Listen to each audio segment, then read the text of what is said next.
Brasil é um país que, mesmo com tanta diversidade, é um país que ainda tem muito tabu a ser quebrado, né? E existe um preconceito velado, né? Mas isso aí era desde o tempo da escravidão, isso não é coisa de outro mundo, não. Talvez hoje seja até pior por ser tão sutil, né? Eu acho assim que cada um tem que ser. A gente também não escolhe também, por exemplo, a cor, né?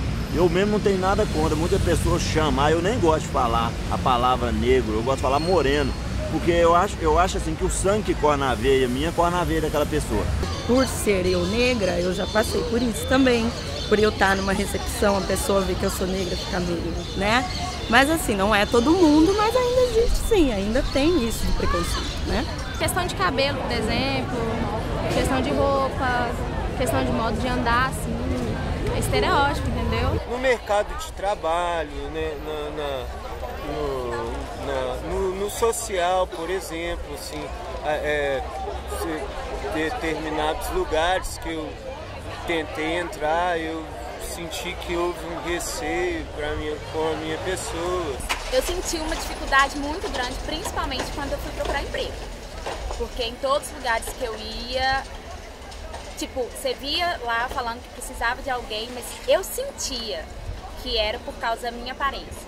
Que era por causa do meu cabelo, que eu não era aquele padrão, cabelo liso, aquela coisa. E hoje em dia é muito fácil o padrão de vida, essa coisa de status, essa coisa do seguir uma linha de padronização, é sempre muito colocado.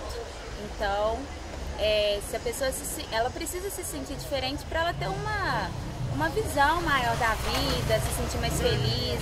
Eu me vi diferente, eu uso meu cabelo diferente, eu invento minha moda para isso, para eu me sentir mais feliz, mais realizada.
Conceitos com os quais a gente vai trabalhar durante o módulo Raça e Etnia é o mito da democracia racial, que é a ideia segundo a qual nós vivemos no Brasil relações interraciais harmônicas e igualitárias. E aí a proposta é a gente discutir um pouco como que o mito da democracia racial ele marca a construção da nossa identidade nacional e a afirmação dessa identidade e mascara um projeto de embranquecimento que perpassa as nossas escolhas e padrões culturais, estéticos, fenotípicos. Para essa discussão é necessário que a gente invista num movimento de historicizar e contextualizar as nossas relações, as dinâmicas institucionais nas quais nos inserimos, nossos projetos, como desenvolvemos nossa atuação profissional, e entendermos nesse processo de contextualização e historicização como a questão racial aparece. Nesse sentido,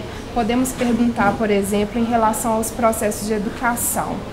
Como que a escola conta, por exemplo, a história brasileira, né? Quais que são os personagens que são visibilizados, que têm maior destaque, como brancos, negros e indígenas aparecem nessa história, como que as relações de poder são invisibilizadas ou aparecem de forma problematizada e em que medida que há uma discussão das relações interraciais em articulação com essa questão do poder.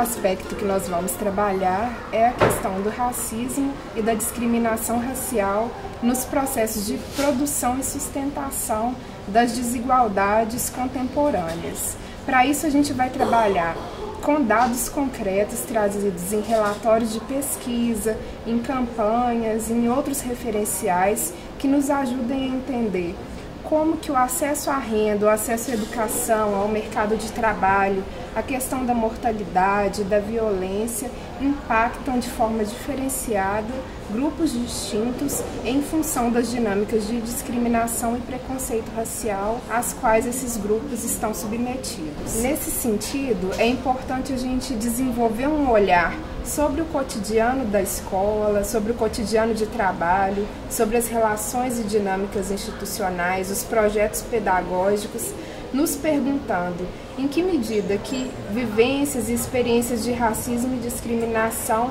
impactam e produzem desigualdades no cotidiano escolar.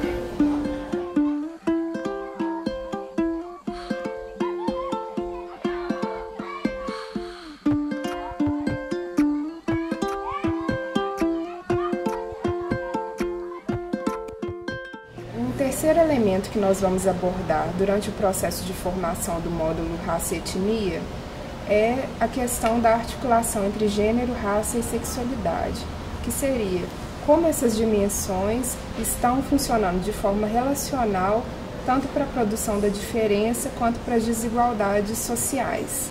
Essa é a discussão que a Audre Lorde propõe no texto Não Existe Hierarquias de Opressão e que sinaliza a necessidade de, ao construirmos projetos e ações de promoção da igualdade, considerarmos as categorias sociais que estão em jogo de forma relacional e não tratá-las isoladamente.